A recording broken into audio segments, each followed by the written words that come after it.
Hey guys, Zarbix here with another video for Warhammer Online, Return to Reckoning, the Age of Reckoning private server. This is part 4 in a series of videos I'm doing on the different archetypes in this game, the melee, healers, tanks, and range DPS. We've already done part 1 on Order range DPS, part 2 on Destruction range DPS, part 3 on Order melee, and finally we're on to part 4, the Destruction melee classes. The 3 classes they get are the Marauder, the Choppa, and the Witch Elf. So let's get started. Straight on to the back, the White Lion. So, sorry, the Witch Elf. Definitely the Witch Elf. Witch Elf is a physical damage dealer. They have dual-wielding daggers. They have light armor, so they are tied with the Witch Hunter for the lightest armored melee DPS class in the game. Most others get medium armor, but they are light, which makes them quite a bit softer than their other counterparts. Their strengths, stealth. They're one of the only 2 classes in the game that get stealth. The Witch Hunter gets 1, and so does the Witch Elf. 30 seconds with a 30-second cooldown. Really, really strong, great ability.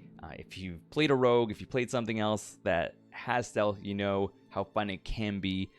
They are escape artists. They have some of the best escape tools in the game. A vanish, speed increase, disarm, silence, magic immunity, their regular stealth ability, immunity to snare and root. They can really self-knockback and stagger, like in stun and mesmerize. They have a lot of ways of getting into the fight and getting out of the fight. They also happen to do a lot of single target damage. They can put out a ton of bursts if they need to. They're also not too bad at putting out some AoE damage in a pinch. So they kind of have a multitude of ways of playing the class. What are some of the weaknesses of the Witch Elf? Well, that light armor can be rough for them. If you can manage to pin them down with a stun, or you can, perma-root them in some way, they can die real quick. Even with support, that light armor is doing them no favors. What else? Their AoE damage, while being good enough in a pinch, isn't better than what a Choppa can put out, or maybe what a Sorcerer can put out, or even a Marauder. So not exactly going to be taken most of the time for that reason. They can be difficult to play. Again, having a massive toolkit of abilities, things that may share certain cooldowns, a lot of the pressure is going to be on you to decide in the heat of the moment what the right thing to do is, and the wrong ability choice will get you down. It can be a great benefit to players to have that kit, but to some, the multitude of choices ends up being kind of a negative thing. What is their class mechanic? They have stealth, their stealth ability, but also their bloodlust. Bloodlust works it's a kind of a point combo system where as they deal damage, they will build up these points between 1 and 5. Then once they get to a certain amount, they can spend them on execute type finisher abilities, things that might be, self-healing and damage. It might be, a wounds debuff, a health debuff. It might be just a channeled, multiple strike ability. They can spend these points as they build them up, and between that and stealth, really get some good damage going. What are their specializations? Carnage line, that's their defensive and AoE abilities lines. That's where you're going to get like a knockdown and a morale drain. Super strong. Suffering line, this is their debuff and dot abilities. So this is more about, getting a heal debuff on your target, or, things of that nature. Treachery. So this is their positional and CC line. This is where you're going to get your stun. This might be where you get your magic immunity. This is more about, surviving and, putting out that crowd control. What are their class-defining abilities for the Witch Elf? So, Shadow Prowler, that is their stealth ability. So good. Being able to choose when you enter combat, or having a way to just peace out if you need to, is so good and so beneficial as a class unique ability. It's going to appeal to a lot of players just because of that, regardless of anything else the class can do. Witch Brew is one of their finishers. It adds extra damage to each strike that you do, and it can help you burn down a target real quick, poisoning your blades. Elixir of Shadows. This is where you throw down some smoke and you vanish. You drop your target for 2 seconds. You are invisible, and then you also get a 50% speed increase for 7 seconds. Helps you exit the fight, even helps you get into the fight if you so need to. What kind of play is the Witch Elf good at? They're a great soloing class. I mean, they're one of the best in the game.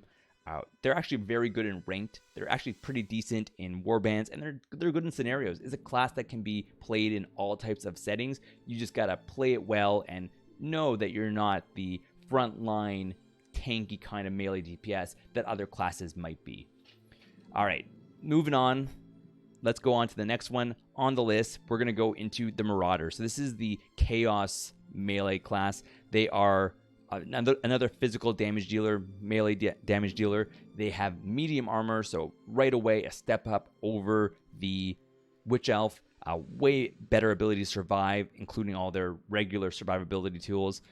They have a one-handed axe weapon, but also they have their mutated arm weapon, transforming their arm into a club or another kind of mutated sword to kind of dual wield in combat.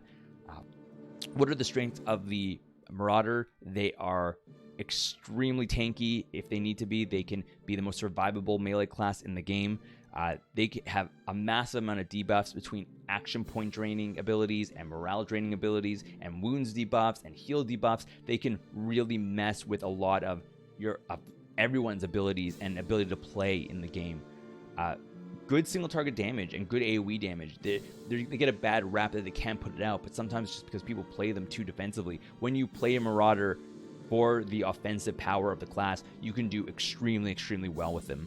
What is the weakness of the Marauder? Sometimes it can feel like they're a jack of all trades type class, where you do good AoE damage, but not as good as a Slayer or Choppa. You do good single target damage, but not really as good as a White Lion might be able to, or Choppa might be able to do. You have good utility, but there are other classes that also get a lot of utility as well. So they kind of fit this middle role, but they can actually be very good at some of those kind of things. Stancing. So Marauder has quality to it, kind of like a Shadow Warrior that we discussed in an earlier video, where they need to swap stances to get access to different abilities. Their stance swapping is actually them mutating their arm into different types of weapons. So one stance might give you more, tankiness, and unlock AoE abilities. Another build might give you more offensive power and unlock your bursty type abilities. But having to swap in combat for some players feels like a needless extra step that other classes don't have to put out. People don't understand you. That's probably the final one. It's a joke, but it's also serious. They get a bad rap sometimes as not being a great class. It's so far from the truth. It just needs the right player to understand what they're capable of doing and not lean back on that defensive nature that they can, that is so good on them. What is their class mechanic? It is their mutations. This is where you're going to transform your arm into a claw or to a bludgeoning weapon, and this will buff you up. This will unlock new abilities and help you win the fight. What are the mastery trees, the specializations on the Marauder? They have their savagery line. This is where they're going to have their debuffs, like that wounds debuff, the AP drain, the morale drain that we were talking about earlier, and some of their single target damage, some dots. They have their brutality line, which is their single target damage line. This is where they're going to get a damage buff like for 10 seconds for 25%. This is where they're going to get their burst type abilities, their executes, and finally they have their monstrosity line. This is where they get their AoE abilities and an AoE stun. They're going to get Wrecking Ball. This is an AoE damage ability. What are their class-defining abilities? So Terrible Embrace, they get a 65-foot range pull. They can pull one target towards the Marauder, suck them in, and bring them there to kill themselves or for their team to collapse on. Concussive Jolt, this is their AoE knockdown. Everyone around them gets stunned for 2 seconds. Great for pinning people down, a big group of players, and letting your other classes, including yourself, burn them all to the ground. Finally, Guillotine. This is where you're going to, under a certain percentage, you can execute your foe, dealing massive damage and confirming the kill. What is the play for a Marauder? They're kind of like solo, great at soloing, great at warbands, great at rank, great at scenarios. Another class that can pretty much do everything. And finally, last but definitely not least for destruction side, you have the Choppa. Choppa is a melee damage dealer as well. They wear medium armor and they can either dual wield their kind of Choppa weapons or a two-handed great weapon. Their strengths, they have massive AoE damage like the Slayer, massive single target damage like the Slayer does as well, good utility with some of their abilities, and they are a massively cool looking class too. Weakness, again, similar to the Slayer mechanic, they deal more damage as their mechanic, their berserk goes up. They also take more damage, so they can be very, very easy to kill in the right circumstances. lower mobility than some other melee classes. They do get a little bit better than Slayer with their get to the Choppa ability, but still not the most, not the best class of the game of getting to and from their target. And group reliant, because they deal, like, take so much more damage than other classes. They need a healer, they need a tank helping them out in the fight. What is their mechanic? Berserk. This is, like we said, as the fight goes on, they become furious and then berserk. This means that they can start doing more damage, and then eventually they can expend this ability to deal finishing execute type blows. What are their specializations? The Savage ability. This is utility, debuffs, and dots. They have their Dahita ability. This is their two-handed big hits and single target damage abilities. And finally, they have the Rekka, which is their AoE type abilities and their get to the Choppa type abilities. What is their class defining abilities? Furious Choppa. This is a self-heal similar to Rune of Absorption on the Slayer. This is deal damage, get that damage back as heals for yourself. Very strong. Get to the Choppa. This is they swing their blades around as they run and move, and it'll pull in random players towards the Choppa to confirm those kills. Super annoying, super strong. And finally, Chop Bassa. This is some of the utility we talked about. This is where the Choppa can lower the cooldowns on all abilities for their group by 5 seconds. And this unlocks a lot of potential in other classes where something might be a little bit not as good because it has a long cooldown, and now you can fire this off far more often. What's the Slayer's, the Choppa's strengths? They are really good in warband play, ranked scenarios, and even, they can't really solo. That's their weakness, but you know what? They are great at so much of this game. So that's it, guys. That is the 3 Destro melee DPS, the Marauder, the Choppa, and I'm forgetting one again, and the Witch Elf. All right.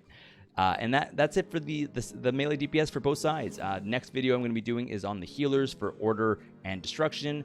Stay tuned for that. Thank you for watching this video, guys, and I will see you all next time. Thanks.